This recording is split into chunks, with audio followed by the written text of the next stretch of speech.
lagi bersama saya di Nanggar di acara. Saya akan terus masih kembali bahwa ternyata ini ada kegiatan.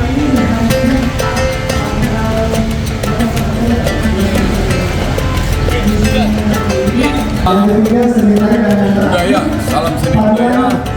Kami dari Rangkas Bitung di Museum Ulta Tuli. Ya, beliau dulu bukan kepala cabang di sini tapi pernah di sini pernah. Jadi saya yang bawa dia, padahal saya sedang kunjung. Siapa untuk kegiatan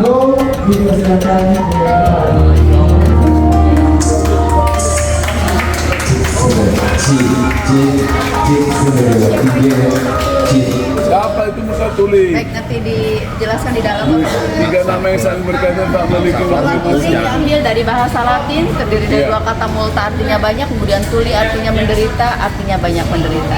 Banyak menderita. Ini udah disebut. Ini apa ini? Oh, kalau mau anu ya. Bapak bisa berkunjung ke Museum Multa Tuli via virtual, hanya duduk di rumah, bisa menjelajahi museum yang luas. ini apakah adik-adiknya Hebat ya pemerintahnya ya. Baduy. Suku Baduy, Seba Baduy.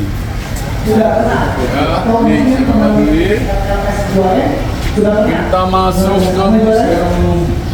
Museum Multa Tuli, selamat datang Bapak Dewan dari Depok. Terima kasih sudah berkenan berkunjung ke Museum Multa Tuli. Perkenalkan, saya Nur, petugas Edukator Museum Multa Tuli.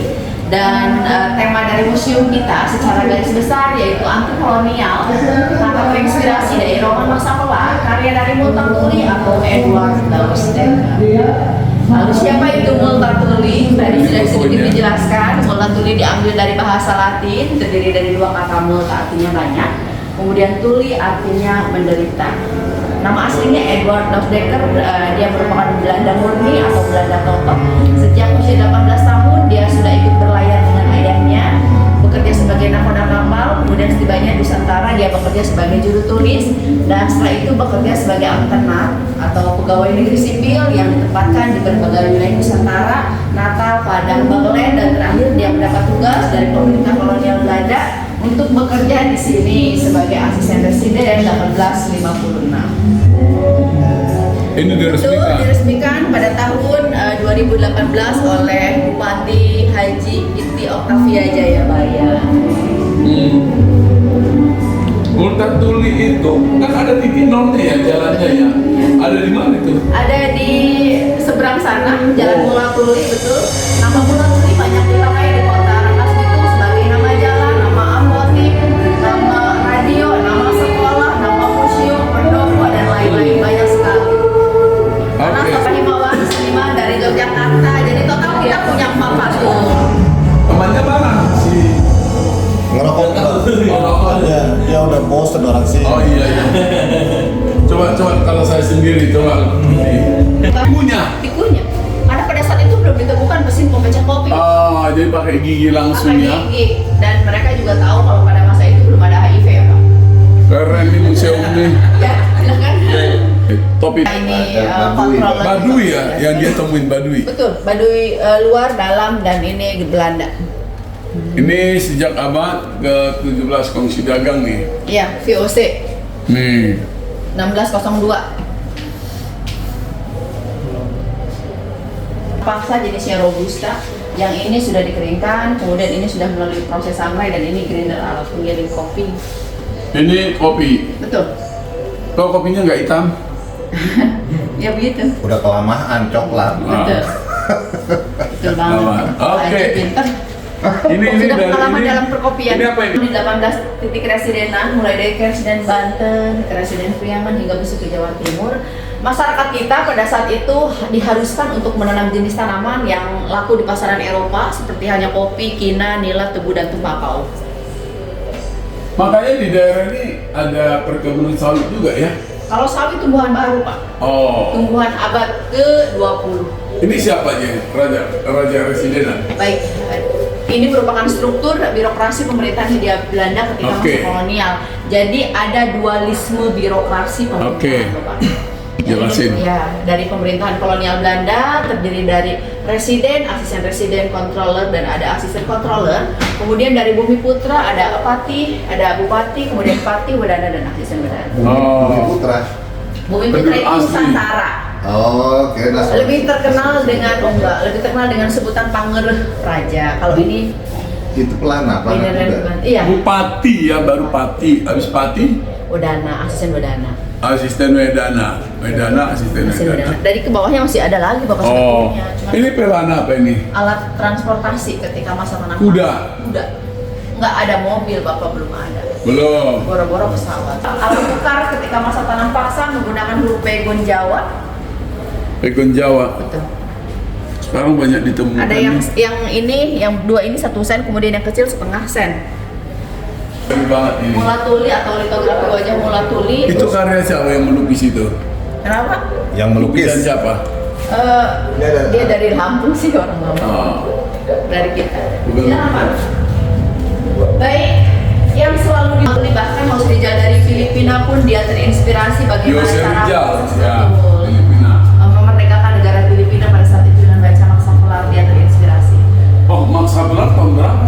1860 pertama kali terbit dalam bahasa Max Havelaar Belanda. itu bukunya. Iya. Bukunya Max Havelaar, pengarangnya Dostekel. Ya. Baik, dan kita juga memiliki beberapa mahakarya dari Ini luar. bukunya Max Havelaar ini. Betul, dan ini yang selalu diburu oleh wisatawan Itu mancanegara. Ini aslinya Max Havelaar. Betul, 1860 dalam bahasa Belanda, kemudian pertama kali diterjemahkan ke dalam bahasa Prancis yang ini 1876. Ini buku-bukunya nih, Ide ensiklopedia. mulatuli, kemudian yang ini prevent atau surat menyurat, yang berderet lebih ke catatan kerja atau apa Adinda dan siapa? iya, Seija Adinda. Seija Di Adinda. dalamnya mencakup itu. Jadi seperti cerita di dalam cerita. Saija Adinda. Betul. Ini Sama maksud saya dalam isi Havelaar. Max Havelaar itu Saija Adinda. Adinda. Adinda. Ya. Ada patungnya nanti. Ya. Patungnya. Ini apa? Batu. Lantai atau tegel, rumah tegel rumahnya. mulatuli. Rajanya ketika dia akan meluncurkan mahakarya perdana Max Havelaar, tapi dengan kalimat yang cukup monumental. Mohon maaf ininya kita matikan karena sebentar lagi kita Oh, jam berapa tutupnya? Ini bukunya. dimatiin sebentar kan? Oh ini cuma display aja. Ini Pak bisa bacanya di sini di tab. Oh, dimatikan anak-anak. Bukan karena rusak. Pikir aja ya. Tetapi justru yang mengesahkan politik etis adalah putri dari beliau yaitu Ratu Wilhelmina. Ratu Elvira. Ratu Elvira ya. Itu yang digantung siapa itu? Karena beberapa di antara mereka betul banyak sekali yang ditangkap kemudian dihukum mati dengan cara digantung. Masya Allah ya. Enggak, masih panjang. Ini apa Mbak? Sama Pak kita masih panjang mas sekitar 50 tahun lagi. Pak, insya Allah. Ini apa? Belum Bu Pak. Maksudnya? Ya di kaki. Di kaki. Kalau yang aslinya Bapak pergi ke Museum Fathahilah di sana mah asli ya. Oh, jadi dia biar nggak bisa lari ya? Ya, salah ini berat larinya. Ini Adinda ini. Ini peristiwa Nyimas Gamparan Bukan- 1820. bukan Adindanya itu? Bukan. Gamparan. Adinda itu kisah romansa dalam masa kelar, nggak kita display. Kita hanya terinspirasi aja dari Ini romansa. pemberontakan Haji Wakia. Betul, 1854 kemudian penyematan haji pada abad ke-19 itu tidak hanya disematkan bagi orang-orang yang sudah melakukan kartunya untuk pergi haji aja Bapak, tapi disematkan juga bagi orang-orang yang sudah pergi ke luar area Nusantara, jadi kayak semacam ditandai. Oh, Dikhawatirkan mereka mendapatkan pemahaman baru yang bisa memulihkan sebenarnya. Orang maksudnya Hukuman gantung. hukuman gantung tuh kayak gitu. Tadi udah dijelasin ya. jadi kok Bentuk ilustrasi dari peristiwa. Wah, ini cuma ilustrasi sebagai media pembelajaran siswa. Jadi dulu pernah ada yang namanya hukuman gantung. Jadi Jangan bentuk coba-coba. aktualisasinya kalau anak-anak harus tahu bagaimana yang mana sih hukuman gantung. Kalau sekarang kan hukuman tembak. visualisasi langsung ya? Betul. Jangan coba-coba. Jangan deh, enggak. Jangan. Tapi justru lebih menyakitkan ditembak dibandingkan dengan digantung. Kenapa? Secara medis ya. Ya karena langsung saraf ya, langsung. Gantung langsung mati. Tembak itu kecil dulu. Dulunya belum Pak Haji bisa belum main. ini yang tajam ya. Belum tajam. Tajam doang tapi nggak mematikan. Iya. Kan dia nggak begini Pak, kalau yang aslinya kan dia ada alat gini kan di sininya. Iya, iya, iya. Ya, tahu lah, Pak. Iya. Iya. Ini kan hanya sebagai media pembelajaran untuk siswa aja. Dan deh. bikin uang sendiri-sendiri Betul, ini Banten Bapak. Masa sejak pendidikan Republik Jepang. Indonesia Serikat Jepang ya. Bapak asli dari Jawa Timur, Jawa Tengah, dua negara. Ini Kerajaan aslinya di mana? di desa Munjul Pandeglang. Ada Ada. dijaga kaca gini. Iya, sebagai cagar budaya dan kita bikinnya ini 1:4. Kalau Bapak pengen lihat yang 1:1 di Museum Negeri Banten. Museum Tapi sama-sama replika juga. Nggak mungkin ini bisa dibawa kemana-mana karena di sana sudah jadi cagar budaya. Ini apa Mbak? Mbaknya? Bapak betul 2 Desember 1828. Tuh, Erta Kartanagara. Beliau bupati kedua di Kabupaten Lebak. Ini siapa? Kartanegara setelah berhasil memadamkan peristiwa Nyimas Gamparan, beliau kayak dikasih maaf ribet kursi oleh pemerintah Belanda. ya, untuk menduduki jabatan. Jadi bupati. Ya, bupati kedua di Kabupaten Lebak menjabat sejak 1830 hingga 1865. 35 tahun beliau menjadi bupati di Kabupaten Lebak. Pokoknya Pak Soeharto. Iya, ini apa? Panorama Lebak 3 zaman. Soeharto 32 Pak. Dia adalah Betul. Alun-alun Rangkas dan Namun mohon maaf untuk kondisi terkini ya tentu saja tidak untuk Loh, ini bukan saat punya ini. Monatuli? Ini ex Kawadenan 1923. Oh, bukan rumahnya. Ini masih dijaga nih? Enggak. Masih sebagai bangunan cagar budaya di Kabupaten. Didatangin orang juga kayak rumahnya Rengas Dengklok gitu enggak? Rumah sakit Darmo. Di belakang Jadi instalasi. orang nggak bisa ke sini Bisa. bertamu. Boleh. Kayak museum juga. Oh iya. Anu dekat Tapi kantor nggak ada kita, edukatornya. Lek. Oh dekat ya. Itu kan masuk ke Darmo, belakangnya. Masuknya Stasiun Lebak. Karanganyar. Solo. Iya, Solo Raya. Solo Raya. Ini tahu ini apa? Belanda apa? Ini pasar tradisional Rangkas Bitung, pabrik minyak Miksoli di belakangnya. Pabrik minyak terbesar di Asia. Berarti Rangkas Bitung udah lama dikuasai Belanda ya? Oh iya, sejak abad ke 16. Mungkin pertama di Indonesia kali. Kenapa? Pertama dikuasai Belanda. Belanda berhasil menduduki Bumi Putra sejak abad ke 16. Iya, tapi tokohnya di daerah lain nggak ada yang terkenal selain Yakovanek yang pertama kali. Yakovanek. ini siapa? Ini orang ini bupati ke-10 di Kabupaten Lebak. Bupati kita. Revolusi sosial di Banten. Inti dari peristiwa tersebut mereka ingin mengganti tatanan birokrasi yang pada saat itu masih berbau paham kolonial. Mereka ingin ganti dengan tatanan birokrasi yang bersih dari praktek kolonial. Intinya itu. Islam masuk kapan ke sini? Radikal. Terkait dengan peristiwa ini kan Islam awal masuk ketika kerajaan Islam pertama masuk ke ini ke Banten. Karena kalau dilihat awalnya Masuk apa kanan. ya? Kalau dilihat awalnya kan Belanda udah masuk duluan. Iya, Udah mereka makan. mereka kan Tapi sisa-sisa gereja Belanda nggak ada di sini ya? ada karena terbentuknya Kabupaten Lebak ini kita lebih awal dibandingkan kabupaten-kabupaten lain yang terdapat di Provinsi Banten. Makanya kita masih ada gereja, masih ada viara. Kenapa? Karena dipakai oleh Iya. ya. Siapa Itu ya? alasannya. Gitu. Ini Kalau bisa. Bapak Pandeglang nggak bakalan ada. Ya kenapa? Karena terbentuknya sudah iya udah lewat dari masa kolonial.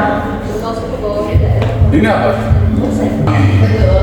Ini yang diterjemahkan ke berbagai bahasa, ada bahasa Inggris, Jepang, Jerman, Belanda. Ini kok ada Tan Malaka segala? Baik Bapak, dan sekarang kita tiba di ruang terakhir. Untuk ruang ini lebih ke temporary, secara tema bisa diganti, bisa diubah sesuai dengan kebutuhan Museum Multatuli. Dan tema kali ini Museum Multatuli bercerita mengenai beberapa tokoh yang bersentuhan dengan kota Rangkas gitu. Apa arti atau arti dari kata Rangkas itu? Enggak. Ada dua kata. Rangkas dan Bitung. Rangkas artinya diambil dari kata renggas, yaitu mudah patah. Mudah Betung adalah salah satu jenis bambu, jadi artinya bambu yang mudah patah. Oh. Terus? Baik, kita untuk yang profil yang pertama punya sastrawan Rendra. Beliau merupakan salah satu pengagum dari Multatuli. Melalui mahakaryanya Max Havelaar, dia terinspirasi untuk membuat beberapa karyanya berupa sajak dengan tema Rangkas Bitung. Ada sekitar 10 karya dari beliau dengan tema Rangkas Bitung. Di antaranya ada sajak dengan orang-orang Rangkas Bitung.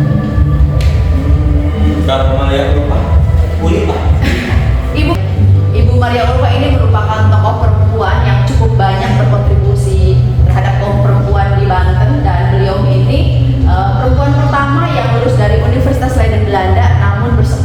di Rangkas Bitung. Rangkas. Di SDN Negeri 1 Rangkas Bitung Barat. Jadi sekolah tersebut banyak dipakai oleh anak-anak dari pemerintah lokal, Bapak. Orang asli sini. Betul. Namanya kok Maria ya? Betul. Apa urusannya dengan Tidak ada. nggak ada turunan bapaknya Tidak Mas ada. Akbar? Beliau Asia Tulen dari Indonesia. Mas, masyarakatnya masih ada nggak sisa-sisa Belanda di sini? Oh, banyak banget. Sisa-sisa Belanda? Maksudnya kayak semacam bangunan. Nggak orangnya. Oh, orangnya. Kan Bangunannya. waktu Botololi datang, bawa nggak masyarakat Belanda? Di Depok kan banyak masyarakat Belanda. Nah, kalau Bapak misalkan pergi ke area Bogor, namanya ada Desa Liud. Dulu Nur zaman-zaman kuliah observasi ke sana, Pak. Jadi di sana itu masyarakatnya kebanyakan itu ya keturunan dari Belanda. Ada 3 item yang mereka tuh nggak bisa hilang: mata, bule, matanya coklat gitu kan. Kemudian kulit dan rambut. 3 item itu Bapak mogok ke daerah Liud. Ya, kalau di Depok kan ada tuh Belanda Depok masih punya. Betul. Kalau di sini nggak ada ya? Jadi habis tuh. Ya. Dia benar di Misbah. Betul, suami dari Ibu Nani Wijaya, beliau ya lahir di Rangkas Bitung, ayahnya dari Sumatera namun sudah lama menetap di kota Rangkas Bitung sebagai pedagang. Ya, Misbah. Bapak Lalu ini Tan Tan Malaka. Malaka, salah satu pahlawan nasional kita. Saya pikir kita tidak akan merdeka tanpa beliau. Kenapa? Karena beliau ini tokoh yang cukup banyak berkontribusi terhadap kemerdekaan Republik Indonesia. Saya lebih menganggap beliau dibandingkan menenggelamkan ya. Karena memang pro kontra beliau ini. Tan Malaka ini apa kaitannya dengan Kabupaten Lebak? Beliau pernah menjadi mandor, Bapak, di area tambang batu bara di daerah selatan. Ini Haji Agus. Melayu asli. Betul. Dia sampai akhir hayatnya tidak pernah menikah resmi. Selanjutnya ada Ibu Yuzin Pambers. Beliau terlahir di kota Rangkas Bitung, ibunya Rangkas Bitung, ayahnya dari Belanda. Kemudian beliau juga menikah dengan Jan Mahalen, seorang peniup saksofon dari Belanda. Dan dari hasil pernikahannya tersebut, beliau memiliki 2 keturunan, Erik dan Eddie, yang terkenal dengan Benja Van Halen. Zam salah satunya. Kayak Jaides gitu ya. Yes. Kalau membawa bola. Lebih ke metalik gitu loh, Pak. Aliran keras tapi keren banget. Ini Maria Uswah. Betul. Ibu Maria Ulfah Kartininya Banten. ya. Betul. Kita juga punya dong. Ya. Kalau Kartininya museum bukan.